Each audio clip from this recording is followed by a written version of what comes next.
जहाँ कोई पापाचरण करने लगता है तो उसको दंड देने के लिए पहले उसके पुण्य नष्ट किए जाते हैं, फटाफट उसको पुण्य भेजा जाता है, उसकी उन्नति शुरू हो जाती है। अब वो सोचता मैं पाप कर रहा हूँ, उन्नति हो रही, कोई मेरा बाल बाका नहीं कर सकता, लेकिन वो चाल नहीं समझ पा रहा है। उसके सारे सुकृत भेजे जाते फटाफट, और जहाँ सुकृत नष्ट हुए पूर्व पाप और ये पाप कनेक्शन हुआ वो ब्लास्ट होता है। और एक बात समझ लो, हो सकता है जिस दिन से तुम अच्छे चलना शुरू करो तो अब तुम्हें आगे महासुख मिलना, तो तुम्हारे पाप का कनेक्शन जुड़ जाए।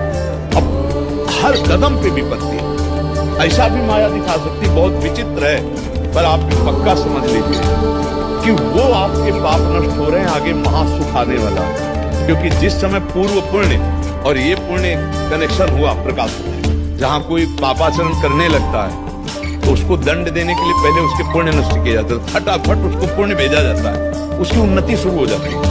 अब वो सोचता मैं पाप कर रहा हूँ, उन्नति हो रही, कोई मेरा बाल बाका नहीं कर सकता, लेकिन वो चाल नहीं समझ पा रहा है। उसके सारे सुकृत भेजे जाते फटाफट, और जहाँ सुकृत नष्ट हुए पूर्व पाप और ये पाप कनेक्शन हुआ वो ब्लास्ट होता है। और एक बात समझ लो, हो सकता है जिस दिन से तुम अच्छे चलना शुरू करो तो अब तुम्हें आगे महासुख मिलना, तो तुम्हारे पाप का कनेक्शन जुड़ जाए।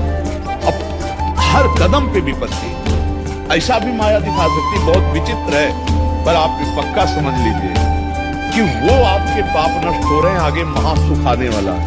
क्योंकि जिस समय पूर्व पुण्य और ये पुण्य कनेक्शन हुआ प्रकाश होता है।